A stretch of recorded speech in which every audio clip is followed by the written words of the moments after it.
Obrigado.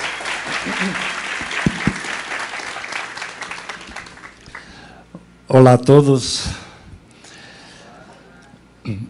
Eu sou um professor que sempre tentei entender o presente, o momento em que eu vivia, e ao mesmo tempo olhar para o amanhã.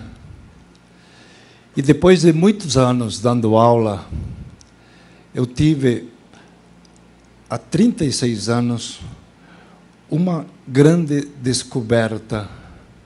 Primeiro, a descoberta da internet. Vocês são novos e não sabem como era o mundo antes da internet.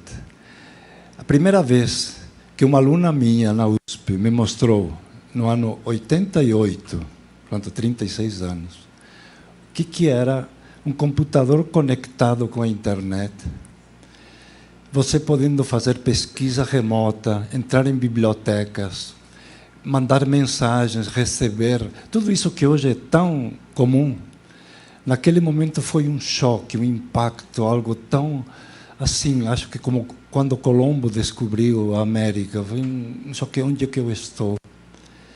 E aí me perguntei, eu sou professor, como será que serei professor no futuro? Como será a universidade daqui a 20, 30 anos? Como será também o aluno? E comecei a reunir alguns. Eu era recém-professor na USP, tinha feito meu doutorado. E nos reunimos, começamos a pesquisar, reuni alguns colegas e discutimos a ideia do futuro quando o mundo estivesse conectado. E aí nós olhávamos a ideia de que podíamos aprender em qualquer lugar, podíamos aprender a qualquer hora e podíamos aprender de múltiplas formas. A ideia que começou a fazer sentido foi sair da sala de aula, sair para os espaços da escola, sair para os espaços da cidade e depois para o mundo. Uma escola aberta para o mundo. E isso foi me incentivando, foi me chamando a atenção. E eu imaginava, há 36 anos atrás, que hoje estaríamos em um outro mundo completamente diferente. Nós estamos, mas não tanto. Nós avançamos, mas ainda a maior parte da escola continua na sala de aula, ainda continuamos ouvindo um professor, ainda continuamos praticamente onde estávamos. Então, eu imaginava um futuro muito mais avançado hoje do que ele é. Isso só para entender que há uma diferença entre as expectativas e a realidade.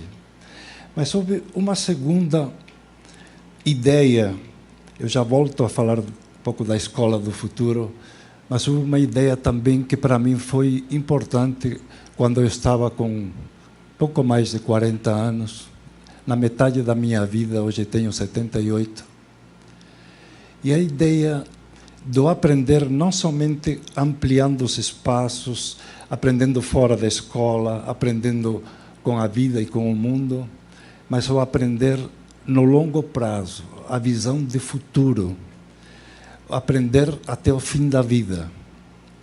E aí, um psicólogo chamado Carl Rogers, psicólogo humanista muito importante, que escreveu Como Tornar-se Pessoa, era presidente da Associação Norte-Americana de Psicologia.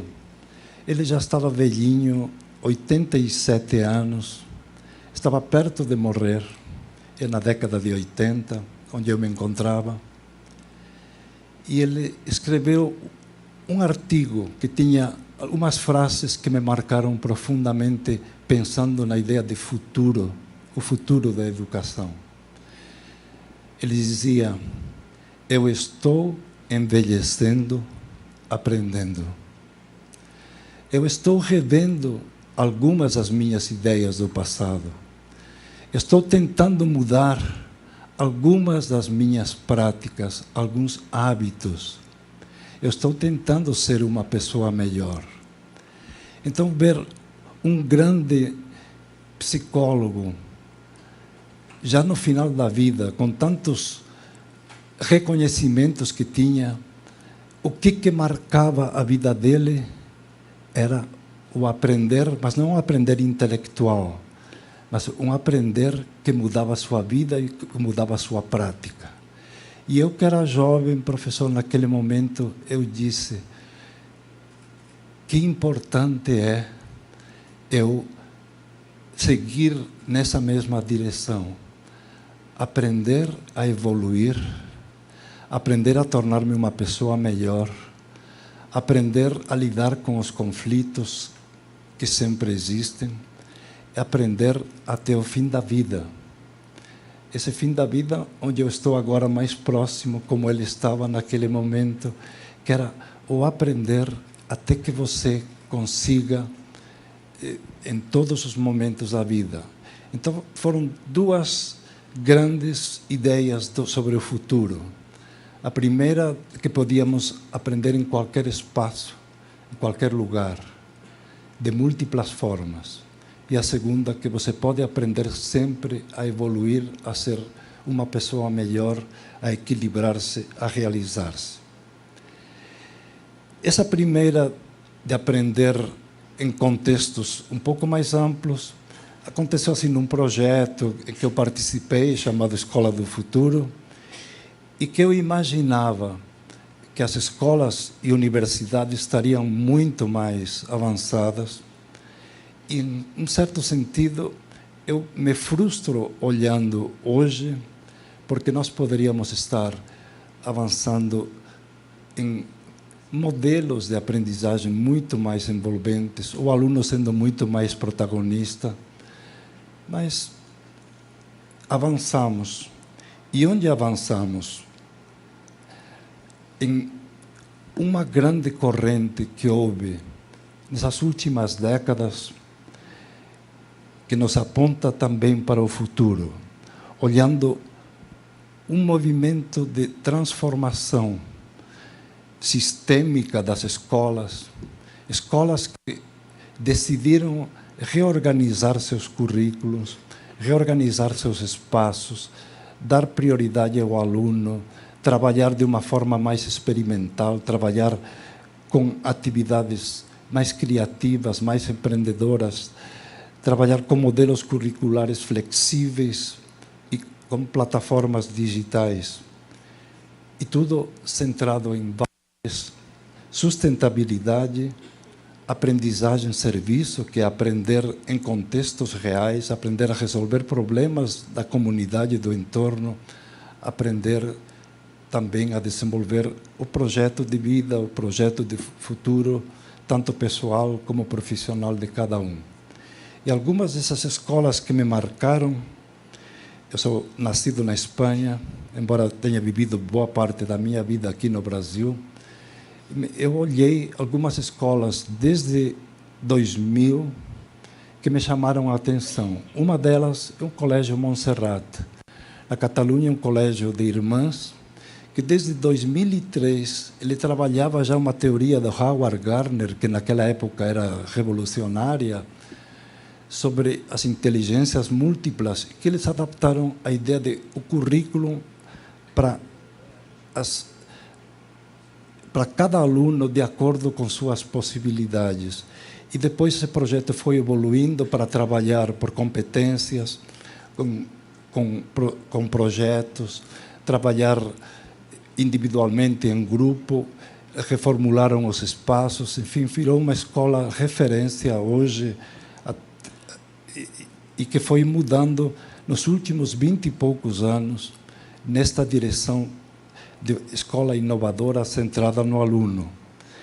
E aí ela inspirou um conjunto de escolas também na região, na Catalunha, as escolas dos jesuítas, onde eu estudei, na Espanha, e que decidiram fazer a transformação de escolas muito boas intelectualmente para escolas também boas para os alunos, porque eram escolas com muita informação. O aluno aprendia muito, mas o aluno não aprendia a viver, não estava muito encantado. E aí eles fizeram todo um projeto de transformação de um modelo disciplinar para um modelo por projetos, a partir de um processo de design thinking, de aprender juntos. Foi uma experiência muito legal de 2010 a 2020, que continua com sucesso. Também escolas encantadoras, temos muitas, temos também no Brasil, mas as que marcaram, porque já faz 20 anos que estão nessa trajetória, são as escolas públicas Summit e High Tech High, na Califórnia, no estado de Washington, lá no Pacífico. O interessante é que desenvolveram um currículo com 3 pilares. O primeiro, tempos de aprendizagem individual, onde o aluno entra em plataformas e segue um pouco o percurso gamificado, e ele vai aprendendo no seu ritmo, e depois passa para atividades interdisciplinares, para trabalhar com projetos gerenciados por 2 professores de áreas diferentes. E depois tem um terceiro pilar, que é aprender por mentoria, ter um mentor que adapta, que negocia com você, conversa com você e adapta o currículo às suas expectativas, às suas necessidades e às suas qualidades. Então, há um número grande de escolas e de universidades que estão transformando-se, embora ainda falte muito. E olhando agora para o futuro, em 36 anos, a gente imaginava que podíamos aprender em qualquer lugar, a qualquer hora, e com todas as inúmeras possibilidades.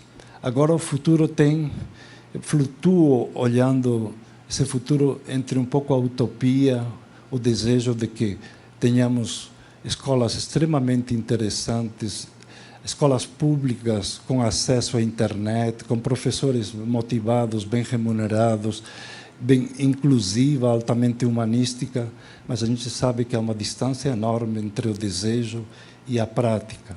Temos também uma visão pessimista, em que a gente olha a quantidade de problemas que nós ainda temos que resolver. A desigualdade entre escolas de ponta e as escolas em lugares da periferia. Enfim, o aumento também dos mecanismos disruptivos, extremistas. Enfim, quantidade de problemas que nós temos de saúde mental, enfim, de medos que interferem, enfim, a possibilidade da inteligência artificial também ser usada para o mal. Nós sabemos que há muitas questões que podem impactar nesse futuro imediato que está aí, cheio de expectativas e de problemas. E um pouco para apontar esta parte final, algumas tendências que creio que fazem sentido. Quer dizer, para onde vamos com todo esse mundo que está aí? Em primeiro lugar, aquilo que a gente discutia tantos anos atrás, aprender em qualquer lugar, aprender a qualquer hora e aprender de múltiplas formas, ele cada vez vai fazendo mais sentido. Esse tipo de escolas, esses exemplos que eu dei e outras, elas vão ser mais vistas, vão aumentar. Nós temos a possibilidade de ter o aluno, o professor, e no meio você tem algo que desde o ano passado começamos a perceber, que estou acompanhando, e que é algo extremamente importante que vai afetar a educação. Eu descobri a inteligência artificial na educação, como todos vocês, e de lá para cá eu vejo que nós temos um tutor virtual, um agente virtual, alguém, cada aluno, cada professor, ele tem para, quando não tem o professor fisicamente, ele tem o professor virtual, ele interage, ele pergunta, ele questiona. Esse programa de inteligência artificial conhece o aluno e, com tudo isso, nós teremos a possibilidade de aprender sozinhos, aprender em grupos e aprender com professores que são acolhedores, humanistas, que têm uma visão ampla, que trabalham de forma integrada dentro de uma perspectiva de inclusão maior.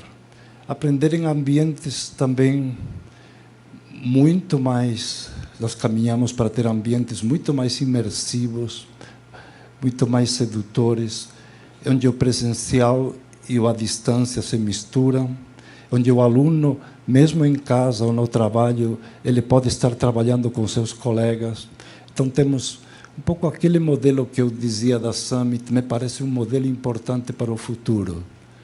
Os tempos individuais que o aluno tem, que ele vai aprendendo com todas estas possibilidades da inteligência artificial, aprendizagem em grupos, em projetos que resolvam problemas, e aprendizagem com tutoria e a mentoria com grandes professores, trabalhando as questões mais importantes, dentro de uma visão integral, de uma educação humanística, sustentável, com menos consumista, mais solidariedade e criativa, física e digital ao longo da vida. Termino um pouco falando sobre como eu vejo o meu futuro em todo esse processo. Faltam poucos anos de vida, me encontro um pouco como o Rogers naquela etapa final de continuar. Hoje faz sentido, e por isso para vocês que são mais jovens eu digo, tentem continuar aprendendo a viver com equilíbrio, evoluindo onde for possível, até onde for possível, como pessoas, como profissionais, como cidadãos, numa etapa mais difícil, a vida vai ficando mais complexa, e ao mesmo tempo contribuindo, apoiando a todos vocês para que desenvolvam um projeto de vida interessante, que transformem hoje, no amanhã, todo o futuro num processo rico, humano, de aprendizagem. Muito obrigado.